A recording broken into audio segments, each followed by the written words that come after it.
Dear students, हम पढ़ रहे थे सेल ऑर्गेनेलीज के बारे में और इसी क्रम में आज हम पढ़ेंगे cytoskeleton, microtubules, microfilaments, cilia and flagella and centrosome and centriole. तो सबसे पहले हैं साइटोस्केलेटन। साइटोस्केलेटन क्या होता है? तो यह प्रोटीन युक्त विस्तृत जालिकावत तंतु जो कोशिका द्रव्य में मिलता है साइटोपंजर कहलाता है या साइटोस्केलेटन कहलाता है। तो कैसा होता है? प्रोटीन युक्त होता है और जालिकावत होता है यानी रेटिकुलेट टाइप होता है और यह विभिन्न कार्य जैसे मैकेनिकल सपोर्ट, मूवमेंट और सेल साइज को बनाए रखने में उपयोगी है। नेक्स्ट है माइक्रोट्यूबुल्स। माइक्रोट्यूबुल्स ट्यूबुलिन प्रोटीन की बनी होती है। इसकी साइज 25 नैनोमीटर होती है और पादपों में माइक्रोट्यूबुल्स प्राय कोशिका भित्ति के साथ में पाए जाते हैं। संभवतया यह गोल्जी बॉडी से कोशिका के बाहर कोशिका भित्ति पदार्थों का परिवहन करते हैं। तो गोल्जी बॉडी जो कि सिक्रीशन, पैकेजिंग और सिक्रीशन का काम करती है, तो वहाँ से यह सेल वॉल बनाने वाले पदार्थों को ट्रांसपोर्ट करने का काम करते हैं। सेल डिवीजन के दौरान यह माइक्रोट्यूबुल्स स्पिंडल फाइबर्स का निर्माण करते हैं। तो स्पिंडल फाइबर्स जो है वो माइक्रोट्यूबुल्स के द्वारा ही बनाए जाते हैं। नेक्स्ट है माइक्रोफिलामेंट्स। यह कॉन्ट्रैक्टाइल प्रोटीन एक्टिन की बनी होती है जो मसल कॉन्ट्रैक्शन से संबंधित होती है। माइक्रोट्यूबुल्स व माइक्रोफिलामेंट्स कोशिका का साइटोस्केलेटन या स्केलेटल बेस बनाते हैं या कंकालीय आधार बनाते हैं और माइक्रोफिलामेंट्स की साइज जो है, माइक्रोफिलामेंट्स की साइज 6 to 7 नैनोमीटर होती है। नेक्स्ट है इंटरमीडिएट फिलामेंट, मध्यवर्ती तंतु। इनका डायामीटर और साइज माइक्रोट्यूबुल्स और माइक्रोफिलामेंट्स के बीच का होता है, इसलिए इनको इंटरमीडिएट फिलामेंट कहते हैं। ये केंद्रक के चारों ओर बास्केट का फॉर्मेशन करते हैं और इनका साइज जो है 8 to 12 नैनोमीटर होता है। नेक्स्ट है सीलिया एंड फ्लैजिला। पक्ष्माभ और कशाभिका। तो पक्ष्माभ या जिनको सीलिया कहेंगे और कशाभिका जिनको फ्लैजिला कहेंगे, ये एयर लाइक सेल मेम्ब्रेन पर मिलने वाली आउटग्रोथ्स हैं। इसमें से सीलिया एक स्मॉल स्ट्रक्चर है जो कि वेज लाइक या चप्पू के समान कार्य करती है, जो कोशिका या उसके चारों तरफ मिलने वाले द्रव्य की गति में सहायक है।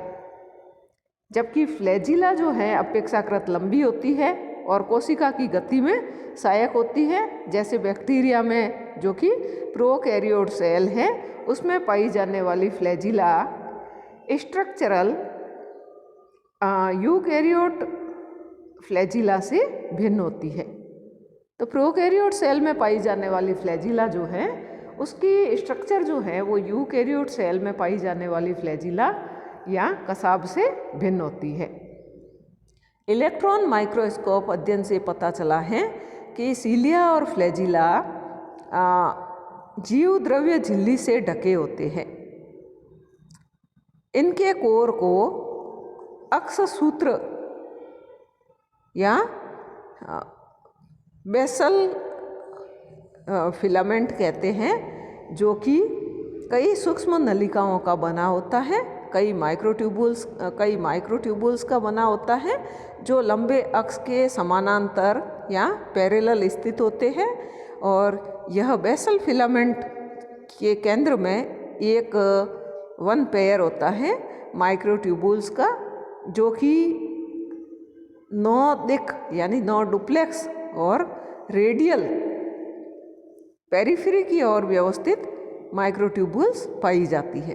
तो यहाँ पर 9+2 का पैटर्न पाया जाता है, जिसमें से 2 तो सिंगल होते हैं लेकिन संख्या में 2 होते हैं, या कहें एक जोड़ी होते हैं जो सेंटर में पाए जाते हैं, और 9 जो परिधि की तरफ पाए जाते हैं, और प्रत्येक फिलामेंट जो है 2 सब फिलामेंट से मिलकर के बना हुआ होता है। तो उनको 9 को अपन डबलेट कहेंगे। तो 9 तो दिक रूप में है, और बीच वाले जो 2 हैं वो सिंगल फॉर्म में है। अक्ष सूत्र के केंद्र में एक जोड़ा सूक्ष्म नलिका मिलती है और 9 दिक अक्षीय परिधि की ओर व्यवस्थित सूक्ष्म नलिकाएं होती है। अक्ष सूत्र की सूक्ष्म नलिकाओं की इस व्यवस्था को 9+2 पैटर्न कहते हैं। यहाँ पर जो पेरिफेरी की तरफ मिलने वाली जो ट्यूबुल है, माइक्रो ट्यूबुल है, जैसा कि अभी मैंने बताया था, वो 2 सब ट्यूबुल से मिलकर के बनी होती है, जिनको ए और बी कहते हैं, और इसमें से 2 आर्म्स निकली हुई होती हैं, और ये आर्म्स जो हैं क्लॉकवाइज डायरेक्शन में अरेंज रहती है। तो ए ट्यूबुल की भुजाएं एक एंजाइमी प्रोटीन डाइनिन रखती है, जो मसल्स के मायोसिन के समान होता है। डाइनिन में एटीपी के हाइड्रोलिसिस की कैपेसिटी होती है, एवं यह सीलिया और फ्लैजिला की गति के हेतु ऊर्जा मुक्त करने का कार्य करता है। केंद्रीय नलिकाएं ब्रिज के द्वारा, सेतु के द्वारा जुड़ी हुई और आवरण से बाहर कवरिंग से ढकी हुई रहती है, जो प्रत्येक परिधीय दिक की किसी एक नलिका से रेडियल स्पाइक के द्वारा, रेडियल स्पोक के द्वारा जुड़ा होता है। इस प्रकार से 9 रेडियल स्पोक्स या छड़ें बनती हैं, और पेरिफेरल जो इनको डबलेट कहेंगे, पेरिफेरल डबलेट भी सेतु के द्वारा आपस में जुड़े हुए होते हैं। तो यहाँ पर सीलिया और फ्लैजिला में सेंट्रोसोम सदृश संरचना से निकलते हैं,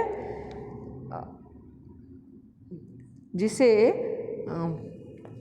बेसल ग्रेन्यूल या ब्लीफेरोप्लास्ट कहते हैं। तो सीलिया या फ्लैजिला जिनकी उत्पत्ति एक सेंट्रोसोम के समान, तारक केंद्र के समान संरचना से होती है, जिसको आधारी कणिका या ब्लीफेरोप्लास्ट कहते हैं। यहाँ पर इसका डायग्राम दिखाया गया है। तो यहाँ पर आप देखिए कि बीच वाले भाग में, इसके सेंटर वाले रीजन में 2 माइक्रोट्यूबुल्स है, और दोनों एक ब्रिज की सहायता से जुड़ी हुई है। इसके बाहर की तरफ कवरिंग है, जिसकी सहायता से ये घिरी हुई है। अब बाहर की तरफ, परिधि की तरफ 9 पेरिफेरल माइक्रोट्यूबुल्स उपस्थित है, और ये माइक्रोट्यूबुल्स जो हैं, प्रत्येक माइक्रोट्यूबुल जो है वो 2 सब ट्यूबुल से मिलकर के बना है, ए और बी से। उसमें से ए जो है वो पूरा दिखाई देता है, बी ओवरलैपिंग के कारण पूरा दिखाई नहीं दे रहा है।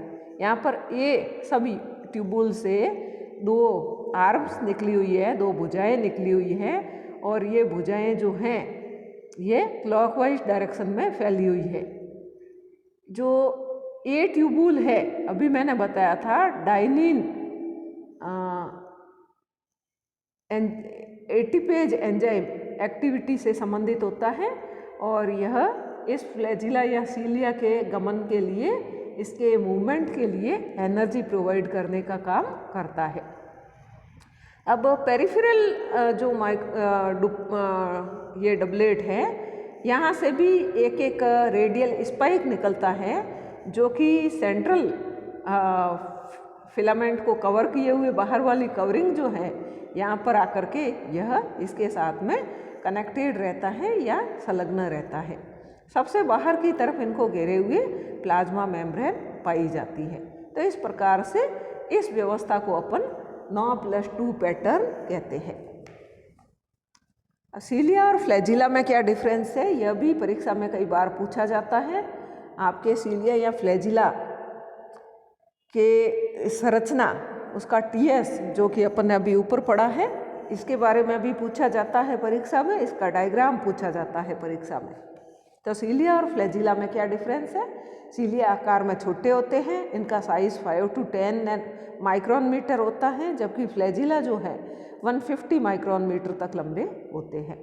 सीलिया प्रत्येक कोशिका में सीलिया की संख्या बहुत अधिक होती है, जबकि फ्लैजिला की संख्या कम होती है।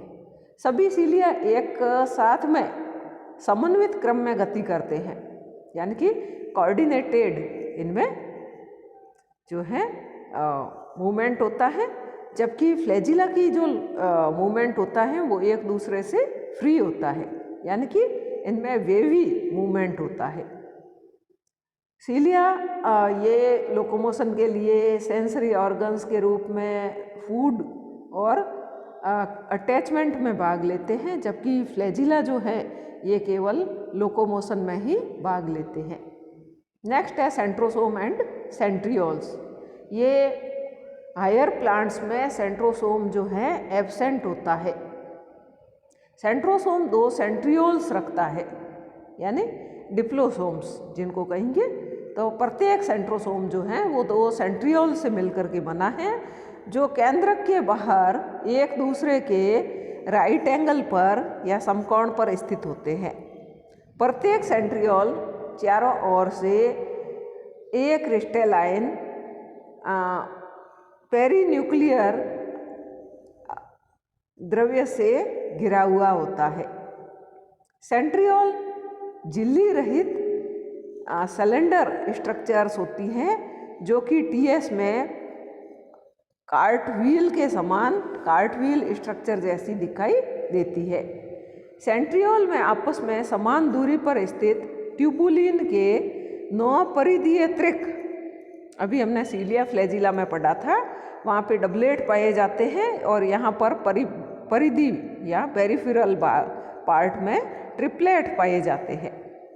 तो 9 परिधीय त्रिक या ट्रिपलेट तंतु होते हैं। ये ट्रिपलेट ABC लिंकर की सहायता से, इसमें से A और C, एक का A दूसरे से के C से जुड़ा होता है, तो इस प्रकार से ये लिंकर की सहायता से आपस में जुड़े होते हैं। सेंट्रियोल का केंद्रीय भाग प्रोटीन से बना होता है, जिसको हब या धुरी कहते हैं।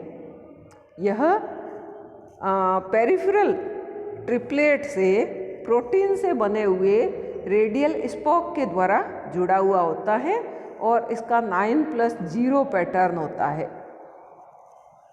तो आधारी कणिका में, जैसा कि हमने सीलिया फ्लैजिला का भी पढ़ा था, कि सीलिया और फ्लैजिला की उत्पत्ति जो है वो आधारी कणिका से होती है, बेसल ग्रेन्यूल से होती है, जिसको ब्लीफेरोप्लास्ट कहते हैं या जिसको काइनेटोसोम कहते हैं। तो काइनेटोसोम का टीएस काट के देखें तो वो भी सेंट्रियोल के समान ही दिखाई देता है, जिसमें कि बाहर परिधि की तरफ 9 तंतु पाए जाते हैं, 9 परिधीय तंतु, 9 पेरिफेरल ट्यूबुल्स पाए जाते हैं, जबकि सेंट्रल पार्ट में किसी प्रकार का कोई ट्यूबुल नहीं पाया जाता है। और पेरिफेरल पार्ट में पाए जाने वाले जो 9 ट्यूबुल है, उसमें से प्रत्येक ट्यूबुल 3 सब यूनिट से या 3 सब ट्यूबुल्स से मिलकर के बना होता है, A, B एंड C। तो एक का C जो है वो लिंकेज के द्वारा दूसरे पेरिफेरल सब ट्यूबुल के A के साथ में जुड़ा हुआ होता है। तो इस प्रकार से इनके द्वारा कार्टव्हील स्ट्रक्चर का फॉर्मेशन किया जाता है, या यूँ कहें बैलगाड़ी के पहिए के समान संरचना का निर्माण किया जाता है। सेंट्रियोल स्वप्रतिकृति सेल्फ रेप्लिकेबल यूनिट्स होती है। यहाँ पर नीचे इसका डायग्राम दिया गया है। तो ट्रिपलेट माइक्रोट्यूबुल्स दिखाए गए हैं, और दूसरा जो है इसका टीएस है, जिसमें सेंट्रियोल में ट्यूबुल्स की स्ट्रक्चर और इनकी लोकेशन दिखाई गई है। तो आप देखिए यहाँ पर परिधि की तरफ जो है ये 9 ट्यूबुल्स है, प्रत्येक ABC 3 से बना हुआ है, इसमें से A पूरा दिखाई दे रहा है, B और C ओवरलैपिंग के कारण इनका कुछ भाग जो है वो दिखाई दे रहा है। और प्रत्येक पेरिफेरल ट्यूबुल जो है वो रेडियल स्पोक के द्वारा यह बीच वाले भाग में आकर के आपस में जुड़ जाते हैं। तो इस प्रकार से इनके द्वारा 9+0 पैटर्न जैसा कि बेसल ग्रेन्यूल में पाया जाता है उस प्रकार का बनाया जाता है। नेक्स्ट है इनके फंक्शंस या कार्य। जंतु कोशिकाओं में सेंट्रियोल सेल डिवीजन में महत्वपूर्ण भूमिका निभाते हैं, क्योंकि ये कोशिका के दो ध्रुवों के मध्य माइटोटिक स्पिंडल फाइबर व्यवस्थित करते हैं और कोशिका विभाजन के दौरान सेंट्रियोल्स की स्थिति विभाजन का तल निर्धारित करती है कि किस प्लेन में डिवीजन होगा। तो डिवीजन प्लेन का निर्धारण सेंट्रियोल की लोकेशन के द्वारा या सेंट्रियोल की पोजीशन के द्वारा किया जाता है। क्लीवेज प्लेन या डिवीजन प्लेन हमेशा स्पिंडल के राइट एंगल पर होता है। सेंट्रोसोम सीलिया और फ्लैजिला के बेसल बॉडी को बनाते हैं। लास्ट है इसमें माइक्रोबॉडीज। माइक्रोबॉडीज कई सूक्ष्म झिल्ली युक्त आशय होते हैं, वेसिकल्स होते हैं, जिनमें कई एंजाइम पाए जाते हैं और ये वेसिकल्स प्लांट और एनिमल दोनों सेल्स में होते हैं। पर ऑक्सीसोम्स या यूरिकोसोम्स ये प्लांट्स और एनिमल्स दोनों में पाए जाते हैं और इनमें कैटेलेज एंजाइम पाया जाता है जो परऑक्साइड यानी H2O2 उपापचय से संबंधित होता है। परऑक्साइड हाइड्रोजन परऑक्साइड के मेटाबॉलिज्म से संबंधित होता है। कैटेलेज हाइड्रोजन परऑक्साइड को जल और ऑक्सीजन में तोड़ देता है। प्लांट्स में क्लोरोप्लास्ट की कोशिकाओं में परऑक्सीसोम्स पाए जाते हैं। ये फोटो रेस्पिरेशन यानी ग्लाइकोलेट पाथवे से संबंधित होते हैं। परऑक्सीसोम फैटी एसिड्स के बीटा ऑक्सीकरण से भी बीटा ऑक्सीडेशन से भी में भी सम्मिलित होते हैं। सेकंड है ग्लाइऑक्सीसोम। ग्लाइऑक्सीसोम केवल प्लांट्स में और वो भी विशेषकर फैटी सीड्स जैसे कि अरंडी है, मूंगफली के बीज है आदि में पाए जाते हैं। और ग्लाइऑक्सीसोम अत्यधिक विशिष्ट हाईली स्पेशलाइज्ड परऑक्सीसोम्स माने जाते हैं और ग्लाइऑक्सीजिलिक एसिड साइकिल और ग्लाइऑक्सीसोम में संपन्न होता है और यह चक्र वसा को कार्बोहाइड्रेट में परिवर्तित करता है। कल हम पढ़ेंगे न्यूक्लियस के बारे में। Thank you.